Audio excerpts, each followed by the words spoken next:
Allahumma salli ala sayyidina Muhammadin nabiyil ummi wa ala alihi wa sahbihi wa sallim.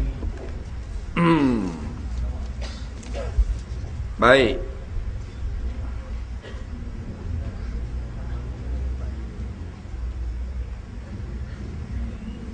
Soalan pertama, saya nak mari dengar ceramah. Saya datang daripada Pelda. Bimbang lambat sangat kerana ingin mencari tempat ini, saya pulang awal daripada pejabat. Apakah hukumnya saya menyuruh kawan saya yang panskat?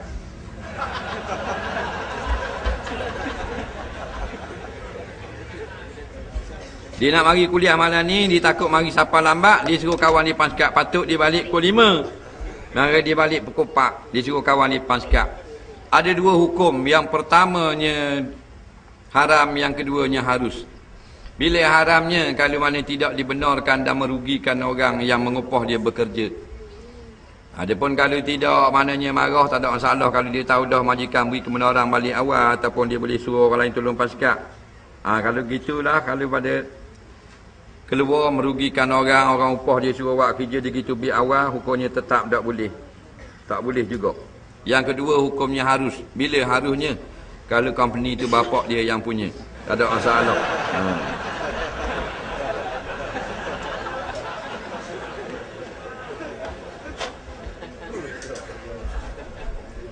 Saya nak tanya pasal darah yang keluar lepas hari ke-17 datang haid. Darah tersebut keluar hingga hari yang ke-5. Selepas pada hari ke-17. Darah tersebut seolah darah haid, baru dan warnanya sama. Untuk pengetahuan saya baru kahwin. Apakah hukum darah tersebut? Adakah darah tersebut berpunca daripada hubungan bersama dengan suami? Dia haid, dia sampai kepada hari ke-17 datang haid. Lepas tu keluar sampai 5 hari. Selepas pada hari ke-17. Nak tahu darah benda. Dia keluar haid 17 hari. Lepas tu keluar pula 5 hari lagi. Jawabnya 17 hari tu bukan haid tu. Dia tak faham ni. Haid ni paling lama 15 hari. Dan 15 malam. Dah kalau 17 ni bukan haid dah. Maknanya termasuk dengan istihadah. Lepas tu tambah 5 hari, 17 campur 5, 22. Perempuan yang keluar selama 22 hari mengikut pendapat yang muktamad, dua saja dia boleh ikut. Yang pertama, dia ambil sekurang-kurang haid. Faham? Yang kedua, yang paling muktamad, selama-lamanya 15 saja. 15 sampai 22 adalah istihadah. Darah penyakit. Bukan ia sakit, tapi saluran darah tu saja yang tidak sempurna. Soalan seterusnya. Ibu saya telah kahwin. Mana pula ni? Selepas kematian ayah. Orang puan gitu umur dia. Orang lelaki lah baik. Kalau bini mati, tak nikah pakai amat. Betul tak? Tak betul? Betul tak apa? Bila ayah dia mati, mak dia kahwin lain. Bila mak dia kahwin lain, saya jadilah ada mempunyai adik-beradik 7 orang. Seorang hasil benda ni.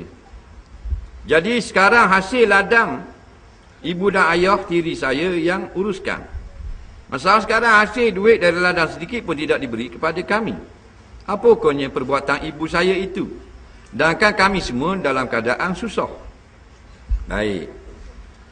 Masalah hasil ladang ni, nak tahu dulu ladang tu hak siapa, kalau hak mak ke hak ayah? Kalau hak ayah, jadilah saka.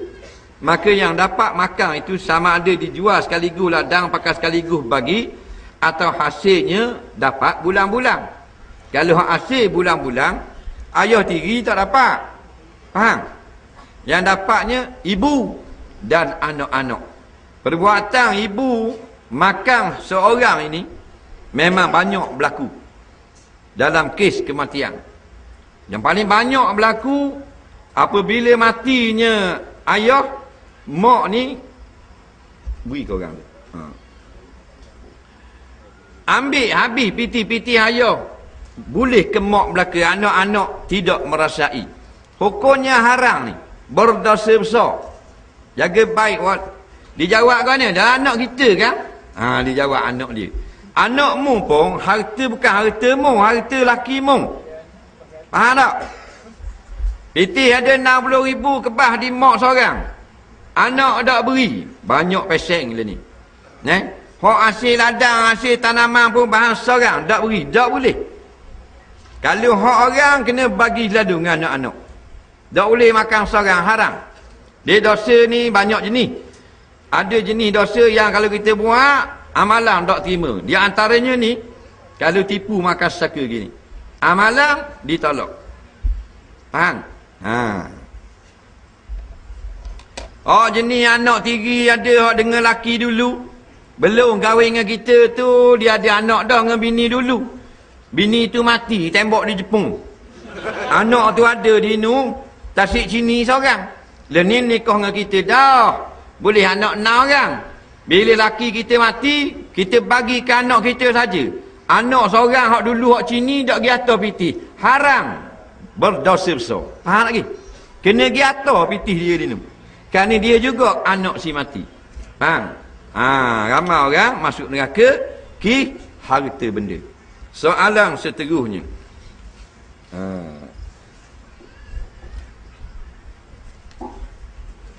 Mana adik? Adik witnya? Betul.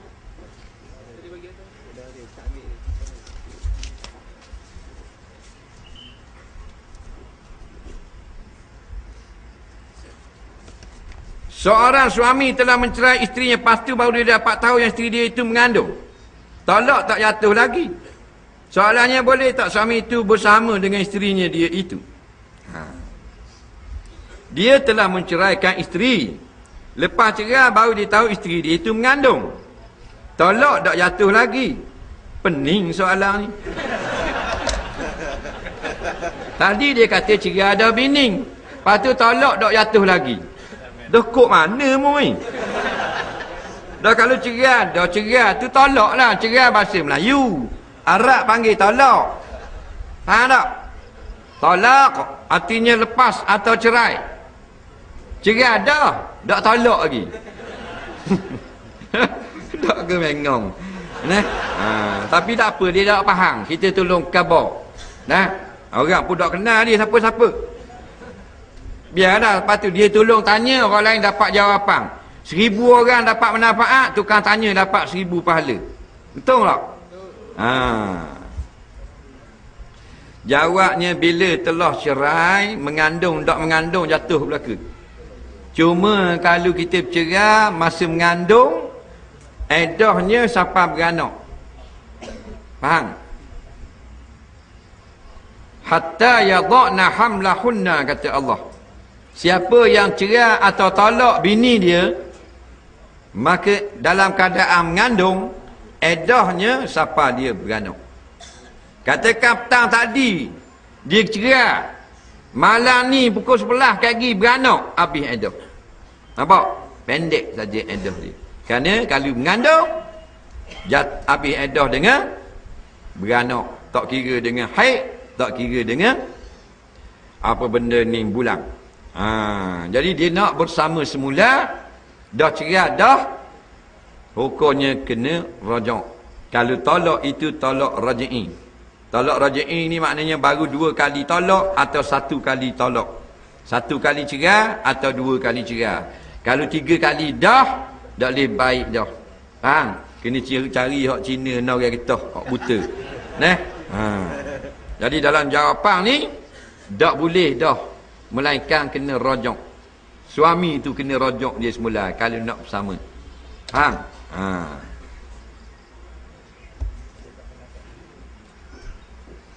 Ada orang kata haiwan sembelihan yang dipegang oleh orang kafir haram dimakan. Contoh orang sembelih, orang Islam sembelih ayam yang memegangnya orang kafir, haram dimakan sembelihannya. Tolong terangkan. Jawabnya, betul lah. Orang ini tidak betul. Kita buka dalam bab zabihah, orang yang menyembelih, ataupun syurutuz zabhah, syarat-syarat sembelih. Tak ada satu kitab pun yang kata syaratnya jangan orang kafir pegang. Yang adanya jangan orang kafir sembelih. Hak tu ada. Faham? Tukar pegang tak ada masalah. Nah, syarat yang memutuskan hukum dan orang merah dia orang Islam. Faham? Tukar pegang tak ada masalah. Dia pegang ni tak ada kena-mengena dengan hukum sembelih.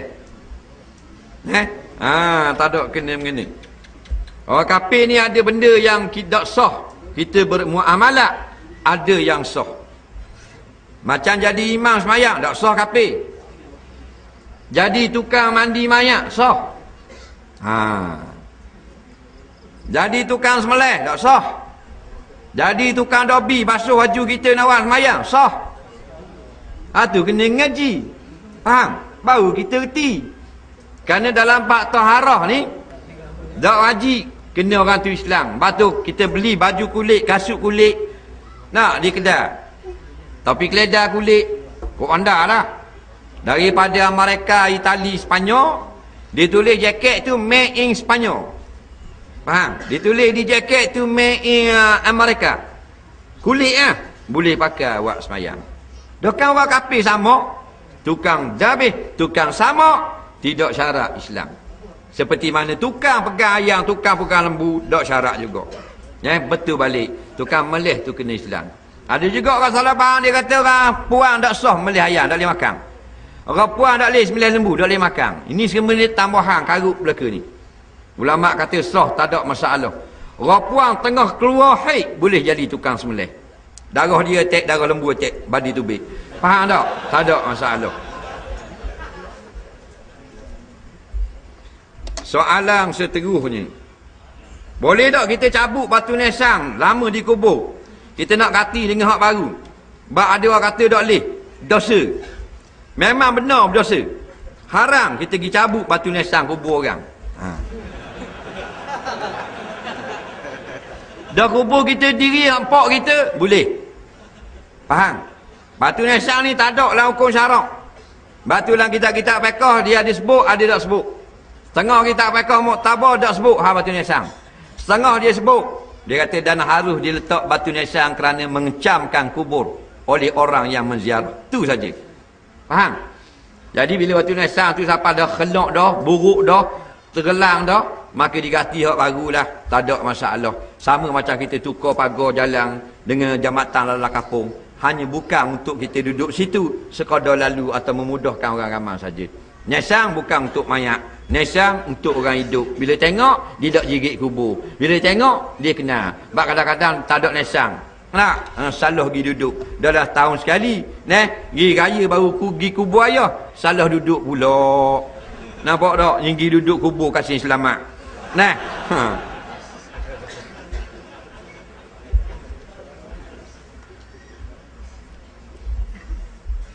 Ketika solat jemaah dan ketika duduk tayat akhir lepas ucap kalimah syahadah, saya terlihat zik seluar jemaah sebelah saya terbuka.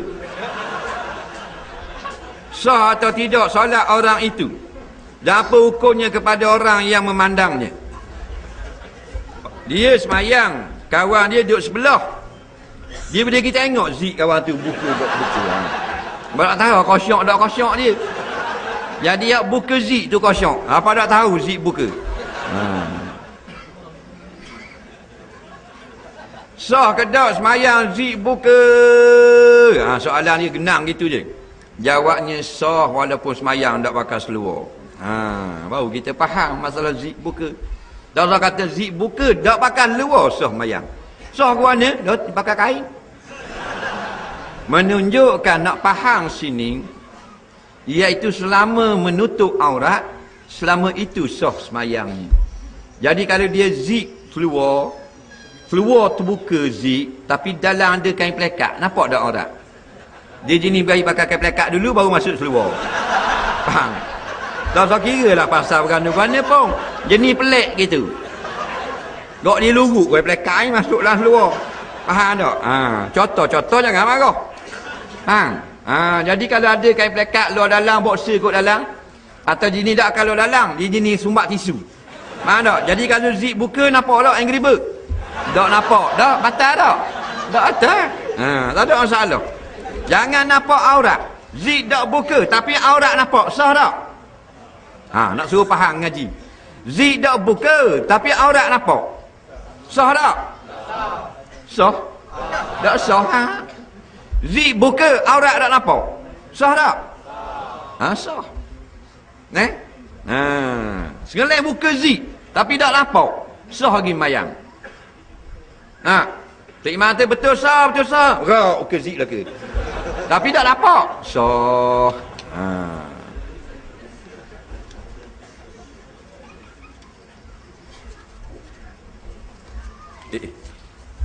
Soalan saya nak tahu dalam penjelasan mengenai hibah. Sebelum ibu saya meninggal, beliau ada mengatakan harta yang akan dibahagi pada saya dan beliau ingin menukar pada nama saya. Tapi tak sempat ibu saya meninggal. Adakah sah hibah itu memandangkan ada saksi 2 orang, abang saya dan suami saya? Kalau sah, apa yang perlu saya lakukan? Kedua-dua orang abang saya ingin tahu harta ini. Dengar molek ayah dia ni, mak dia ni masa hidup dekat-dekat nak mati, dia ada kata contoh rumah dah. Rumah ni aku nak beri ke mung ni. Atau aku akan beri kepada mung. Jadi tak hibah begitu? Jawabnya tak jadi hibah. Akan nak ni belum lagi. Faham? Bila belum lagi, tidak sah jadi milik anak. Yang sah ni, rumah ni aku beri ke mung. Jadi hak anak. Bila mati, tidak diparaikkan milik anak dah. Rumah ni aku beri ke mung dah. Maka kalau mati, milik anak. Pasal saka hidup beri dah. Tapi kalau aku nak beri, tak beri lagi. Aku akan beri, tak beri lagi. Sama dalam bab cerai. Faham? Aku akan cerai mung dengan 3 talak. Jatuh tak? Tak akan istighbar akan datang. Bila tak tahu. Tak jatuh. Aku akan cerai mu, akan cerai mu, akan cerai. Nak marah sangat. Tak jatuh juga. Faham? Pasal akang saat ni akang tu boleh jadi kayak gini. Esok, lusa, tungging, tomorrow, forever. Faham? Cakap orang putih sikit. Pasal tadi makan cekelak hek. Soalan seterusnya.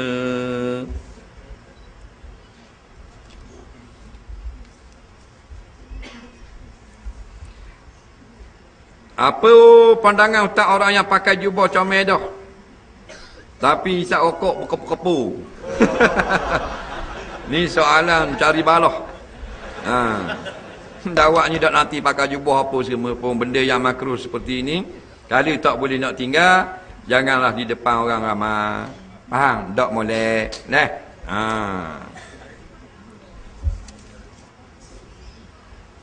Saya bekerja dan ada ketua wanita. Kadang-kadang beberapa tindakan ketua saya bertentangan dengan syarak. Nak tegur susah macam mana ni? Bagaimana nak tarbiyah isteri yang banyak cakap, susah dengar cakap suami? Parok ni.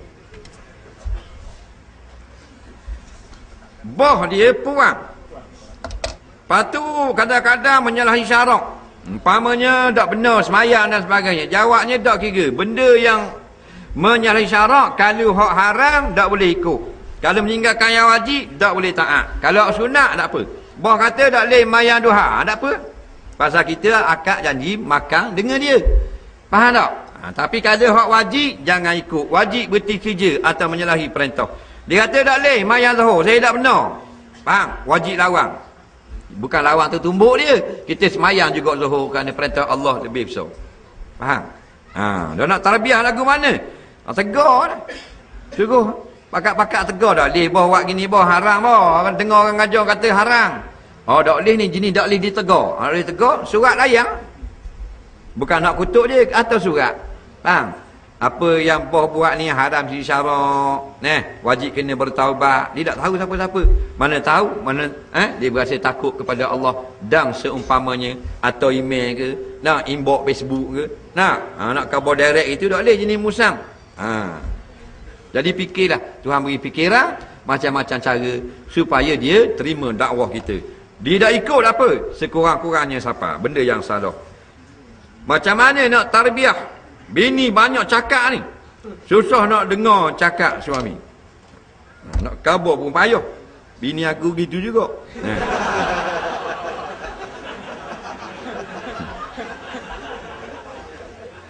Satu hari ceritalah dalam kitab-kitab sirah. Manakib Sayyidina Umar. Seorang laki-laki sahabat, bini dia ni berahi bleber. Faham? Jadi dia tak cakap nak buat. Dia nak pergi tanya pendapat Sayyidina Umar. Dia pergi rumah Sayyidina Umar, siapa dekat dia dengar Sayyidina Umar sedang kena bleber. Paruk pada hak bini dia lagi. Perang. Macam anjing gala. Dia pun tak jadi nak minta nasihat. Kalau bini Umar gini dah aku, sikit lah. Umar tengok dia lari, Umar panggil, "Hei, tadi macam mu nak jumpa aku, mana mu lari?" Memanglah, bini aku ni suka bleber. Aku nak tanya mung, dada bini mu teruk pada bini aku lagi. Faham tak? Maka Sayyidina Umar kata, itulah kafarah bagi dosa suami di masa lalu. Masalah orang puang banyak cakap ni, tak pelik. Kerana itulah kurniaan Tuhan kepada dia. Faham? Kerana hak lain Tuhan tak beri ke dia. Kekuatan kaki orang lelaki, kekuatan tangan orang lelaki, kekuatan akak barang orang lelaki, tahan apa orang lelaki. Boleh ke lelaki belaka? Faham? Batu kalau bola sama lelaki tak boleh lawan puang. Allah terus puang. Tak lawan lomba lari, dia buat puang suku, lelaki suku. Pasal orang lelaki parok sangat lari lajunya. Faham? Akak barang, lebar lori, akak beroza, akak kering, waktu turun kering. Tak, gagahnya orang lelaki, orang puang, Tuhan tak beri jalan lambat, ngongek-ngongek, padang berat punggung, ngongek. Nah, laki pas depan. Pada mana bini lah, jatuhlah lokang, berebok jatuh. Nah, orang puang, ni lembek. Tangan lembek, akak barang, budak-budak ni kepik pintu, nolong pasal 3 hari dah habis ni nolong. Padahal masuk selumbur gitu Orang puan lemah sangat, maka Tuhan beri mulut dia gagah. Hak lain tak gerak belaka. Faham? Jadi adil tak? Hak suti mulut ni pun tak tahan dah kita. Nak tahu betul tak betul, tengok mak kita mulut dengan ayah kita, mana cang? Mulut mak, mulut ayah. Mulut mak. Tengok mulut tok dengan mulut toki. Toki duduk badan duduk mulut akar daun apa? Tak bunyi. Tu macam orang gila tu. Tu. Tu kapuang. Jadi kalau banyak mulut banyak melebel jenis dia dah kapuang. Dia bangun pagi mata tak buka lagi, mulut bunyi dah. Dia tidur karat mata tutup dah, mulut dah habis lagi. Tak? Pasal dia jangan marah kapuang, pesen gitu. Faham awak dah? Nak? Pasal hak lain tak gerak, mulut gagah. Lelaki mulut tak gerak, patulah. Jangan ibu doa yang tidak baik untuk anak. Kalau anak tu jahat, panggil baik. Dia akan jadi baik. Lepas tu kalau laki dia belebek dia, tak ada sikit dah aku. Laki dia tahu, awak ni lijah tak takut sikit ke saya tak? Ada awak kalau saya kata benda, awak lagi tua muka. Macam lembu duduk tapeng. Takut kali awak dah dengar, awak dah ngajar lawan suami ni masuk neraka. Dia jawab sepatutnya. Dah pasaran masuk surga. Mulut bisa. 3 jam kita belebel, tak ada hal dia. Buat kerah tu. Dia waktu beksa. Kita pukul baju. Lagi kilang papan, Johor.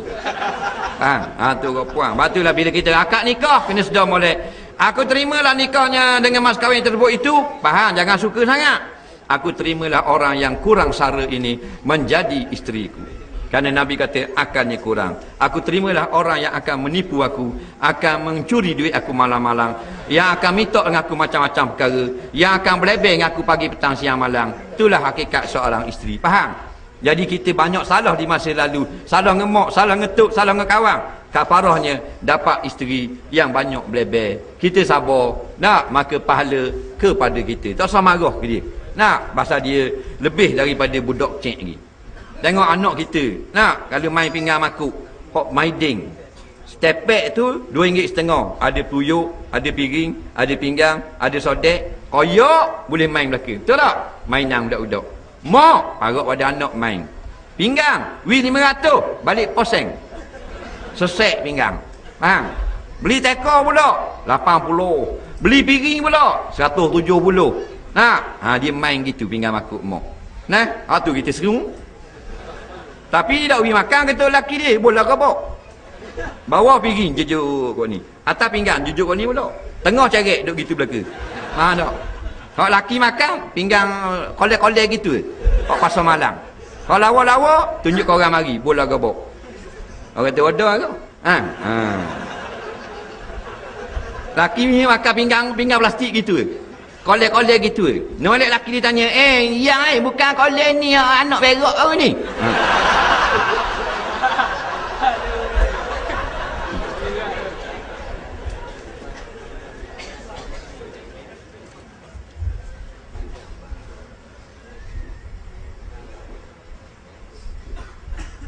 Apakah tafsir bagi hadis Allah Ta'ala turun ke langit dunia pada 1/3 malam? Warasikhuna fil ilmi, sebut dalam Quran. Orang-orang yang faham, warasikhuna fil ilmi. Orang-orang yang sangat dalam pengetahuannya. Batu kebanyakan daripada ayat-ayat mutasyabihat, kalau kita buka tafsir-tafsir mu'tabar, mula-mula sebelum ditafsir dia tulis dulu Allahu a'lamu bimuradihi. Allah yang lebih tahu apakah maksud yang sebenarnya. Maksud dua jari Tuhan, maksud tangan Tuhan, maksud muka Tuhan, maksud Tuhan turun daripada langit. Serah kepada Allah. Faham tak? Maha suci Allah sama dengan makhluk. Jemaah yang kedua daripada ulama-ulama ahli sunnah wal jamaah mengatakan turun rahmat Allah. Nampak? Jadi kita terimalah perkara ini, dan ini tak masuk dalam akidah yang akan ditanya. Serah kepada Allah. Dan ulama mereka ada sandarannya, dia berhujah di hadapan Allah di yaumul mahsyar nanti. Masalah ayat-ayat mutasyabihat, kita yakin apa yang ulama-ulama sebut atas dua jalan. Yang pertama dengan serah, yang kedua dengan tafsir, iaitulah Allah yang maha mengetahui apa makna Tuhan itu turun, tapi bukan seperti turunnya makhluk. Atau pendapat yang kedua, turunnya rahmat Allah daripada langit pada malam hari. Faham? Soalan seterusnya. Kebelakangan ini ramai arti masuk politik Islam. Aisyah cakap bila menang Putrajaya jangan lupa golongan arti. Apa peranan arti wanita jika Islam memerintah? Dia ni, dunia kita ni sebenarnya adalah perjalanan ke akhirat. Batu benda apa yang ada dalam dunia, ada di akhirat kat kita. Dalam dunia kita suka dah makan, suka tak? Maka ada makanan dalam syurga. Suka tak minum minuman, suka lah. Ada minuman dalam syurga. Kita suka dah gelang-gelang perhiasan, suka lah. Barang-barang kemas, ada dalam syurga. Apa yang kita suka, ada belaka di ni. Faham? Suka tak dengan muzik? Suka. Batu hadis kata ada muzik dalam syurga. Suka tak orang nyanyi hiburan? Suka. Ada hiburan dalam syurga. Faham tak? Jadi turunnya agama adalah mengawal benda-benda tadi supaya tidak melampau batas. Makan, kulu washrabu wala tusrifu. Makan, minum halal, tapi jangan melampau batas. Gitu juga menyanyi, muzik dan sebagainya. Maka peranannya, hiburan yang dibenarkan, hiburan yang mengikut tata cara Islam. Jadi kalau orang puang nak nyanyi, boleh nyanyi sama-sama perempuan, tak ada masalah. Menghiburkan para muslimat dan sebagainya. Yang kedua pula, mereka ni arti dia ada peminat dia tersendiri. Kita tak minat, orang ni minat. Kita tak suka, orang ni suka. Maka jika kita dapat bawa dia memahami Islam, maka dia dapat pula memberi faham kepada peminat-peminat dia tentang Islam. Nampak? Kerana kerja dakwah bukan kerja seorang, bukan kerja orang pakai serban saja, bukan kerja orang ada janggut saja. Pakai libas 501, pakai baju t-shirt, tapi sudu tulis kopian, boleh juga nak dakwah orang, nak dapat pahala untuk masuk sama-sama ke syurga Allah. Faham lagi? Soalan seterusnya,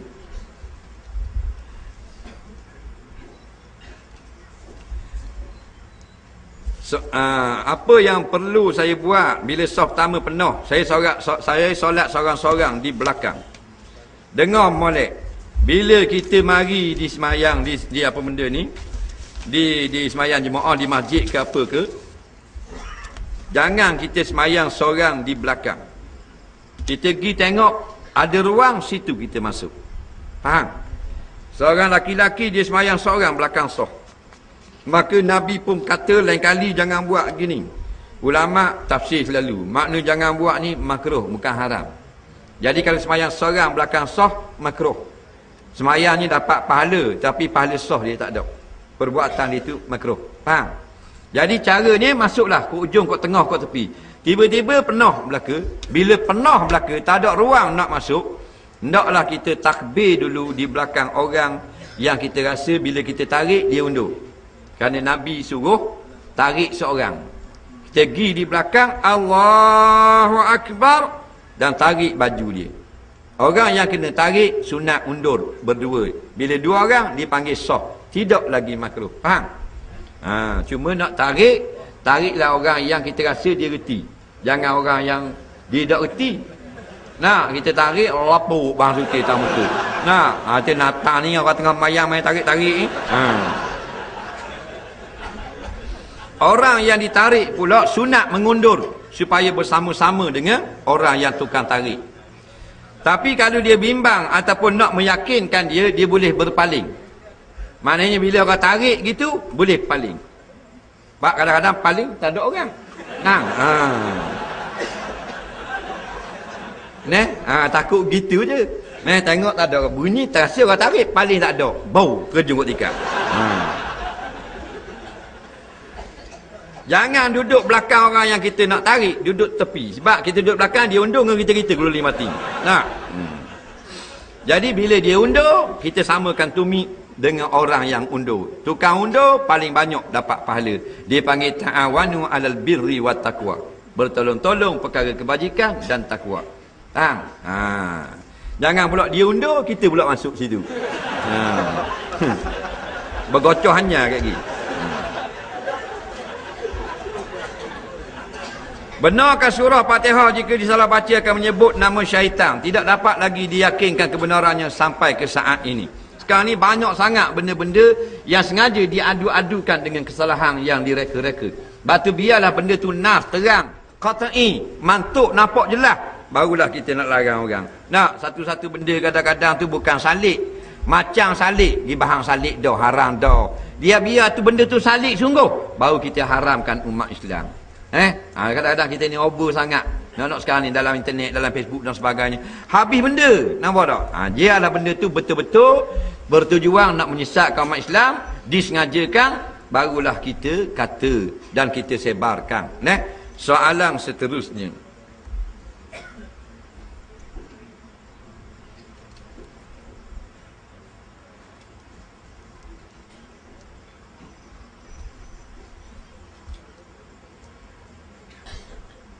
Saya balik satu hari dekat tol, jalan jam.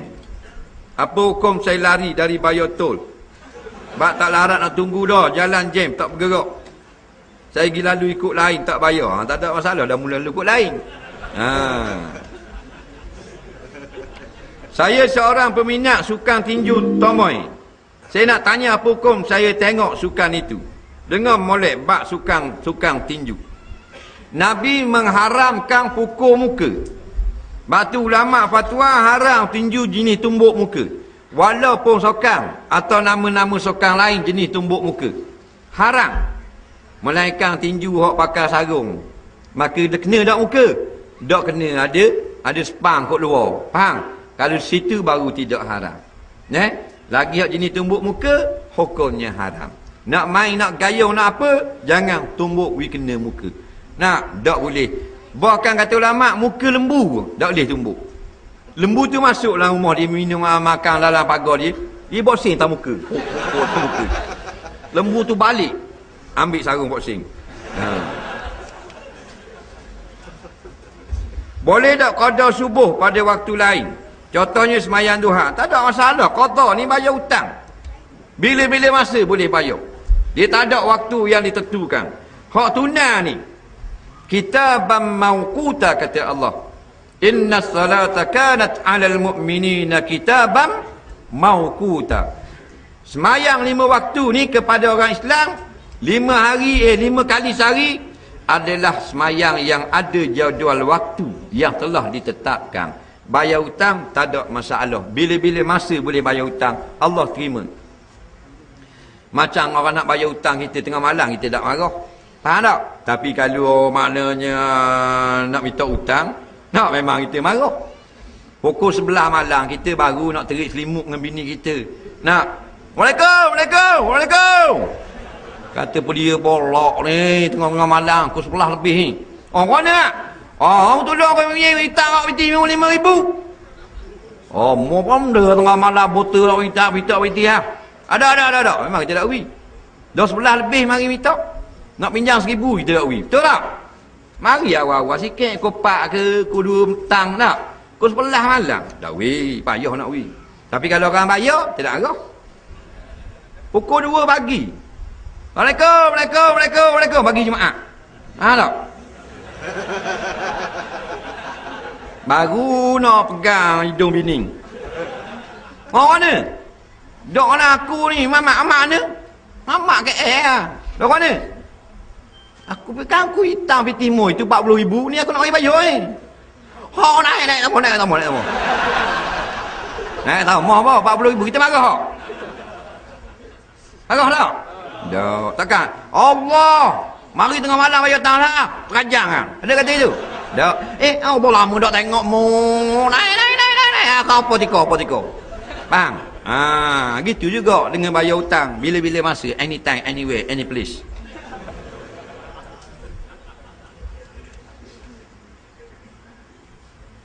Apakah salah belajar ilmu tarekat? Dan macam mana nak tahu tarekat itu betul atau tidak? Tarekat ni sama juga dengan ilmu fiqh, sama dengan ilmu tafsir, sama dengan ilmu hadis, sama dengan ilmu halal haram. Ada hak molek, ada hak mengarut. Semua gitu berlaku.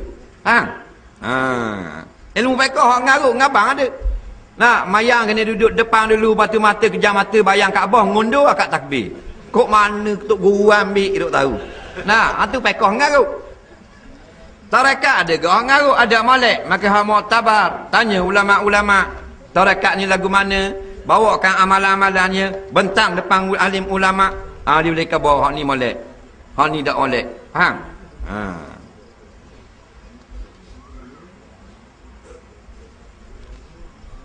Selalu tengok ustaz dalam video. Hari ni baru tengok sungguh. Tahu apa? Soalan cara dan doa nak lembut hati suami. Orang lelaki ni nak suruh lembut. Dia sebab itulah kita tengok tok kita dengan toki kita. Kekal tak molek-molek ada. Pasal apa? Toki kita dak anda ngak dak anda tok kita. Nak molek aman damai. Neh, leni nikah 3 hari beromoh hanya, nikah 2 bulan beromoh hanya dah. Nak di antara kelebihannya iaitulah isteri-isteri dulu mereka ni rajin. Tok kita gitu beli nasi kedal ke lauk kedal ke dia masak sendiri. Dia jawab masak sendiri. Sebab tu toki kita sayang. Orang puang kalau masak sendiri banyak masuk dalam mulut suami air tangan bini, laki sayang ke dia. Dulu buat sendiri belaka zaman mak kita dulu, betul tak? Ramah jepuk tangan mak. Buat jepuk masuk dalam mulut ayah. Ayah sayang mak. Faham? Ramah satang, ramah ubi semua buat dengan tangan belaka. Bekas tepuk-tepuk ni kiki celah kuku mak ni. Genji dalam beseng ni makan kayuh. Faham tak? Maka bekas tangan mak belaka batu ayah sayang. Learning bini kita dia masuk. Bini orang tu masuk kedai.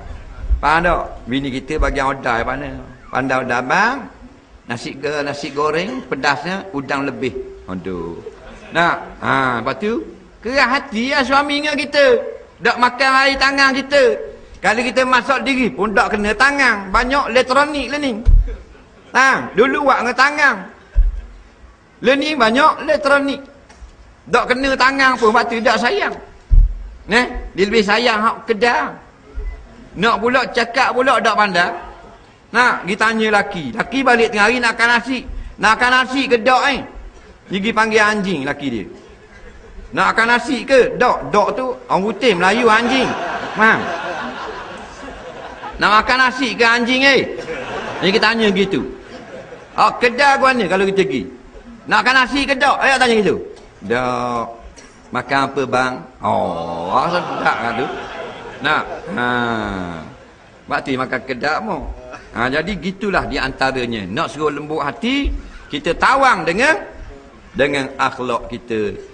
Nak doa, baca Yasin kata Imam Qurtubi. Niat lembutkan hati suami, tiup di air, biar suami minum. Faham? Kita ada masa 11 minit 3 saat dari sekarang. Baik. Dan soalan ada baki lebih kurang 30 lagi. Kita jawab dalam 3 atau 4 soalan saja lagi. Mufti faham mengatakan mengundi wajib, tapi parti yang macam mana perlu diundi?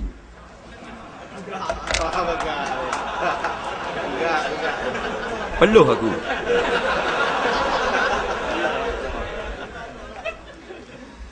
Dalam kampung Cempaka benda sini. Kampung Cempaka. Ada satu tanah 2 lok, 3 lok, setengah ekar. Jadi satu kumpulan tu dia nak buat pondok. Satu kumpulan lagi nak buat tempat orang berjudi. Maka balahlah pasal tanah saja. Nak buat tempat berjudi ke nak buat pondok pak ngaji Quran. Maka orang kampung pun pakat masuklah belah ni separuh, belah ni separuh. Jadi kita sebagai orang Islam, kalau gitulah tujuan 2 orang ni, hak mana wajib kita kena sokong. Gitu juga orang ditanya Syekh Abdul Qadir Al-Mandili di kota Mekah, seorang ulama hebat. Dia kata di tanah Melayu ada parti kebangsaan, ada parti Islam, ada parti sosialis, ada parti komunis dalam kitab fatwa dia. Jadi hak mana kalau pilihan raya wajib kami sokong? Jawabnya Syekh Abdul Qadir Al-Mandili, sokonglah orang yang nak menegakkan Islam. Itu saja. Walaupun dia bangsa apa sekalipun, walaupun dia parti lawan, dia wajib juga memberi sokongan kepada parti atau jemaah yang nak menegakkan al-amru bil ma'ruf wan nahyu anil munkar. Dan haram orang kampung memberi sokongan kepada kumpulan yang tak mau buat pondok tadi, nak buat tempat judi. Soalan seterusnya.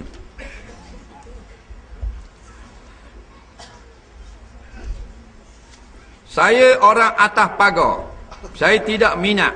Saya suka dengar ceramah saja. Saya gitu kok. Tak minat kok politik. Saya tak minat. Datuk kita tak anda ceramah-ceramah. Tak anda. Tak minat rasa. Tapi bila saat ni lah ada orang yang nak buat yang jahat, ada orang nak buat yang baik, kita tak boleh duduk atas pagar. Kita boleh kena wajib juga memberi undi kita kepada orang yang nak buat baik. Itu saja jawapan. Minat tak minat tu bab lain. Kita tak boleh paksa orang lain minat politik. Faham? Soalan seterusnya. Kita ada 2 lagi soalan.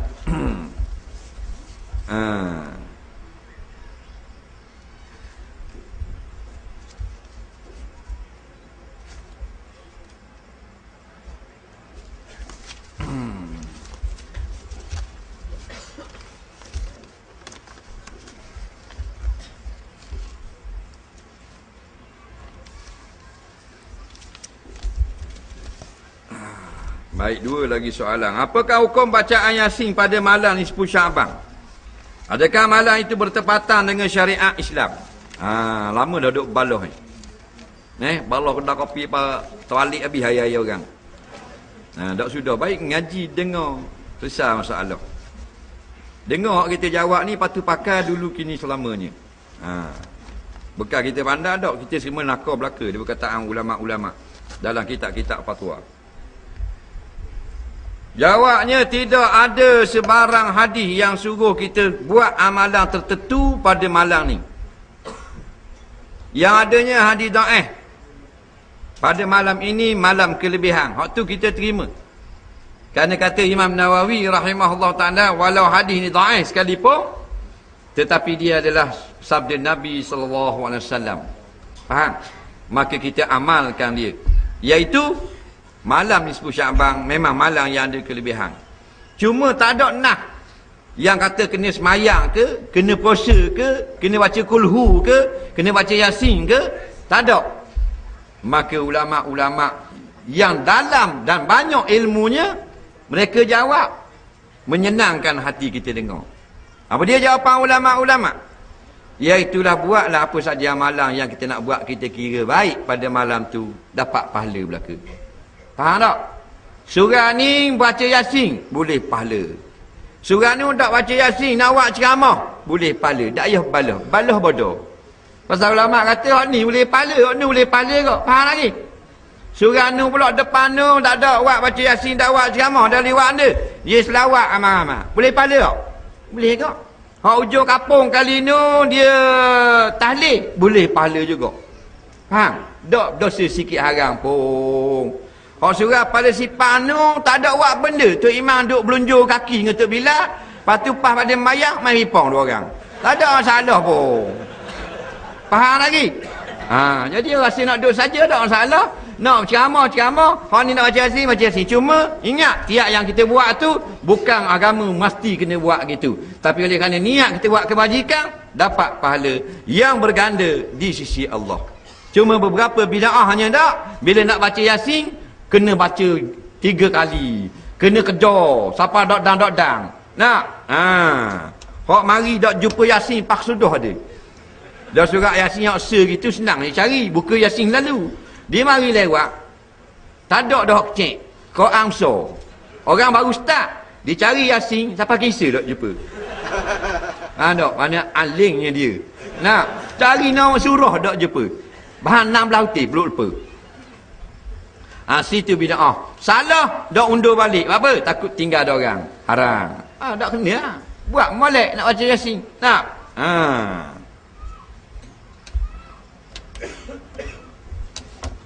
Dah kalau hang ni pula tahun ni hang ni kata kita buat gini tazkirah kali malam ni baca Yasin. Waktu kata baca Yasin ah nak balah. Anda buat mana ni? Tazkirah lepas garis Paisa baca Yasin. Dua-dua boleh buat. Betul tak? Kan amal-amal. Bila balah bodoh-bodoh lagi. Soalan terakhir pada malam ini. Perempuan bersolat memakai t-shirt berlengan pendek, takbir ihram. Mengangkat takbir tersingkap mengkana sehingga nampak lengannya, apakah batal solat? Itulah bila kita tanya dapat pahala bertanya walaupun orang tak jawab lagi. Fasalu ahla zikri in kuntum la ta'lamun. Taklah kamu tanya orang yang tahu kalau kamu tidak tahu. Bukan nak khabar saya ni tahu, saya budak anda ke? Kita nakal ya, kita baca kitab baca orang tanya, kita khabar tu je. Kita bukan ahli fatwa, bukan ahli tarjih, bukan ahli fiqh pun. Faham?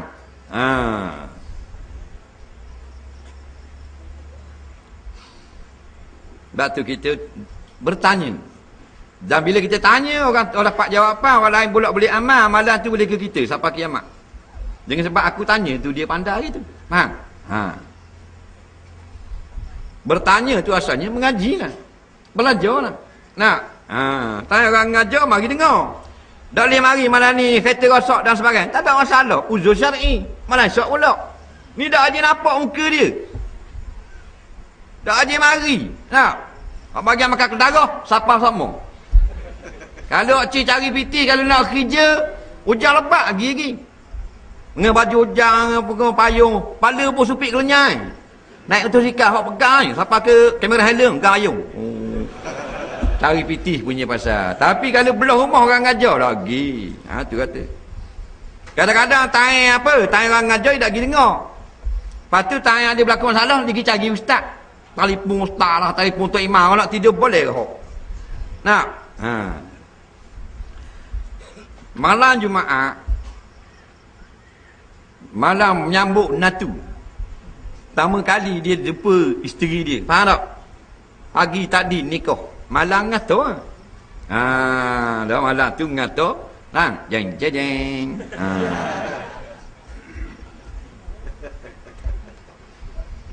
Baru nak jimak. Faham lagi? Ni masalah pekoh. Dak jimak lagi, baru nak jimak. Kerek telaga buh birai kerek. Faham lagi? Telaga pula timba bubuh birai kerek. Dak dan celuk dalam kerek. Kawan telefon. Faham tak? Khabar mustahak gitu gini. Lepas tu dak jadi lah. Lepas tu bini tanya pula. Nak? Dah kena mandi tak bang?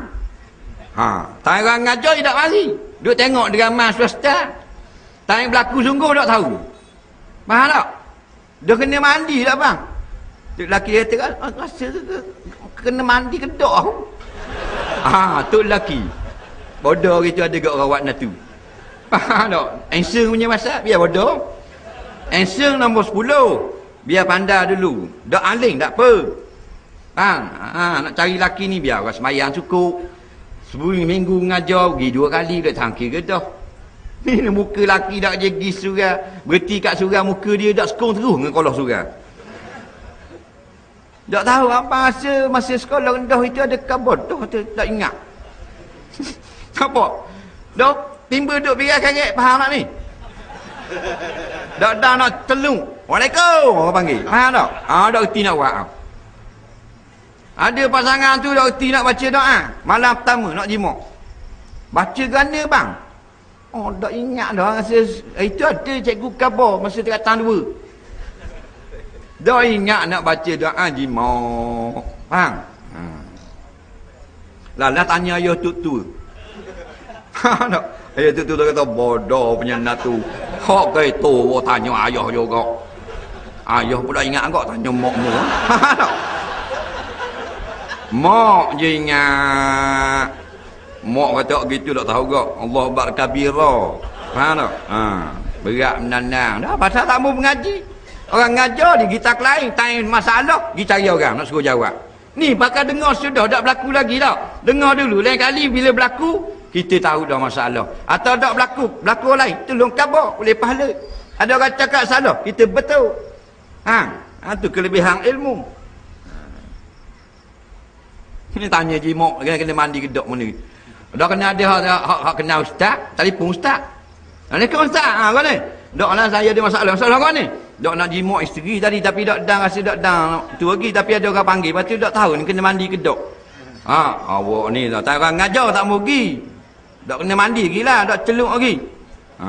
Tak apa, terima kasih banyak ustaz minta maaf lah ganggu ustaz dia buat benda.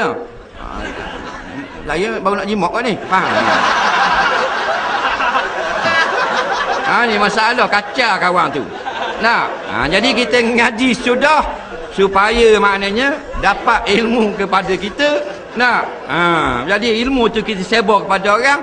Ramai orang faham Islam, maka kita tak boleh ditipu oleh orang-orang yang sengaja nak menjatuhkan Islam dan martabat Islam di dalam negara. Lalu masing-masing kita ada kegemaran untuk menyambung silsilah ulama-ulama ni. Dak kita anak kita, dak anak kita cucu kita, maka hidup pondok-pondok, madrasah-madrasah walaupun tak dapat bantuan daripada mana-mana pihak.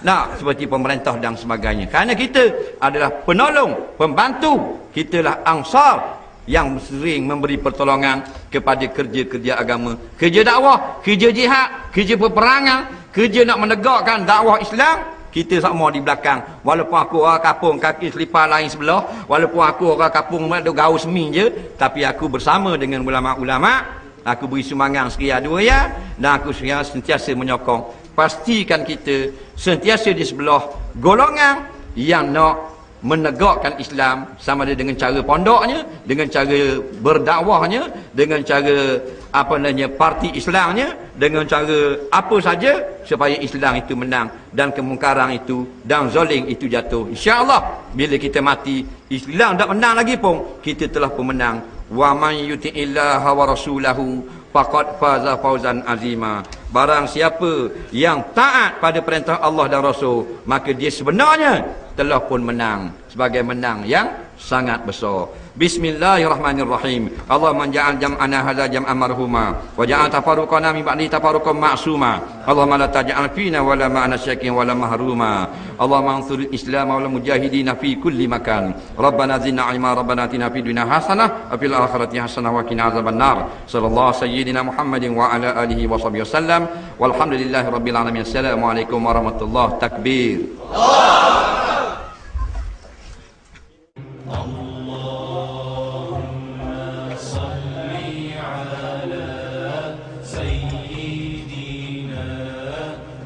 محمد النبي الأمي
دين النبي الأمي وعلى آله وصحبه وسلم.